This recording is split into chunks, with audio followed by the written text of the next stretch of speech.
po, naikabit ko na yung para dito sa takip ng manubela. Ayan na po ang itsura na.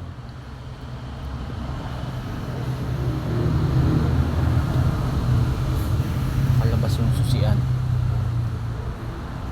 Kasi pinabalutan ng may-ari. Pangit daw kasi labas-labas yung mga wiring. Ayan, so sa ilalim ganun yung itsura. Nilagyan ko siya ng strap. Ayan, at medyo hindi na siya masyadong ngayon. Kita yung mga loob nung actually dapat may plastic yan dito eh. Hindi ko alam ba't wala siyang plastic. Siguro nung nabili nila ito ganyan na itsura. So pinalagyan na lang niya ng cover. Yun lamang po.